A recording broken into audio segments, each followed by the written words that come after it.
This holiday, the tree isn't the only thing that needs decorating. No. You owe it to yourself to up your own style too.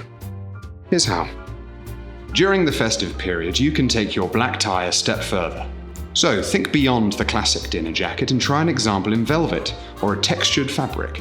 If you want to keep it classic, a white dinner jacket can be a bit more fun. You can also explore options beyond the dress shirt. A merino wool turtleneck will work very well under a blazer for a casual drinks event. And if you're finding your formal Oxford shoes a little too dressy, why not opt for some loafers or slippers? Cheers! The festive sweater has become a cliché of the holiday season, but there's a way to do it better. Instead of opting for all-out kitsch, why not choose something with a bit of heritage to it, like a classic Fair Isle variation, or a cable knit sweater. These will look fantastic with jeans and boots for your weekend walks. For more formal situations, opt for muted colours such as grey, cream and black. But for the big day, feel free to go wild.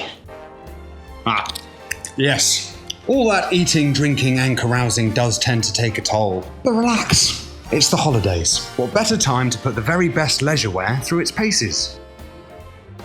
A pair of drawstring trousers is an essential in times of frequent overindulgence. Choose one with a tapered fit and plenty of give. Who knows how many extra helpings you're going to need.